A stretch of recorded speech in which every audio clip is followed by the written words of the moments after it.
দর্শক স্বাগত জানাচ্ছি। দর্শক, এই মুহূর্তে আমরা অবস্থান করছি রাজধানীর পল্লবীস্থ কালশিতে এবং এখানে একটি কিন্তু বহুতল ভবনে অর্থাৎ একটি বহুতল ভবনের পোশাক কারখানাতে আগুনের অগ্নিকাণ্ডের ঘটনা ঘটেছে এবং এ পর্যন্ত আমরা ফায়ার সার্ভিস এবং সিভিল ডিফেন্সের যে তথ্য সেই তথ্য অনুযায়ী এ পর্যন্ত এখানে যে সংবাদ প্রাপ্তির সময় যে জানাচ্ছে ফায়ার সার্ভিস থেকে সেটা হচ্ছে 10টা 12 মিনিটে আগুন এবং প্রথম মিনিট এখানে পৌঁছেছে এমনকি আমরা দেখতে পাচ্ছি।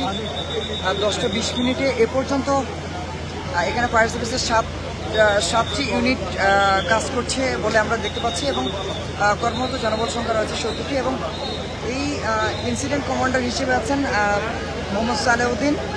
এ পর্যন্ত সাহায্যকারী সংস্থাদের মধ্যে রয়েছে সেনাবাহিনী, পুলিশ, আমরা আনসারকে দেখেছি এবং এছাড়াও বিভিন্ন রাজনৈতিক দলের স্বেচ্ছাসেবক সংগঠনগুলো কিন্তু ইতিমধ্যে কাজ করছে আমরা যেমনটি দেখতে পাচ্ছি। দর্শক, আমরা ঠিক অবস্থান করছি এখন কালশিতে এবং কালশির যে চিত্রটি আপনারা দেখতে পাচ্ছেন এখানে একটি কমিউনিটি সেন্টার রয়েছে এবং কমিউনিটি সেন্টারের উপরে যে পোশাক কারখানা রয়েছে সেই পোশাক কারখানায় কিন্তু অগ্নিকাণ্ডের ঘটনা ঘটে।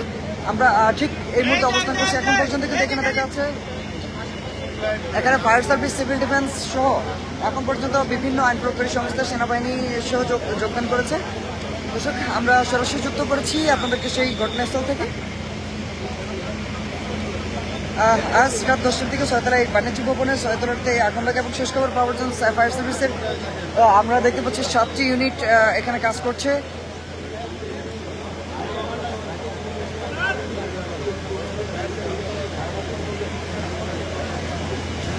দর্শক, ইতিমধ্যে কিন্তু ফায়ার সার্ভিসের পক্ষ থেকে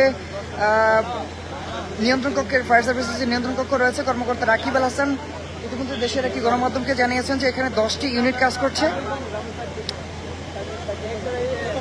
ইতিমধ্যে প্রত্যক্ষদর্শী যারা রয়েছে তাদের বরাতে বিভিন্ন গণমাধ্যম জানাচ্ছে যে কমিউনিটি সেন্টারে দাউ দাউ করে আগুন চলছে। ফায়ার সার্ভিসের ঘটনার প্রস্থানে শত শত উৎসুক জনতা কিন্তু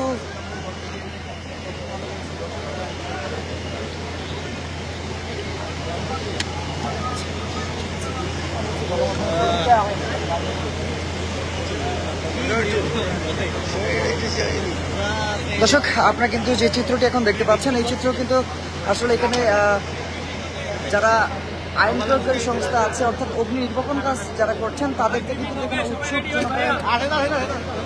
ইতিমধ্যে আমরা জানতে পেরেছি যে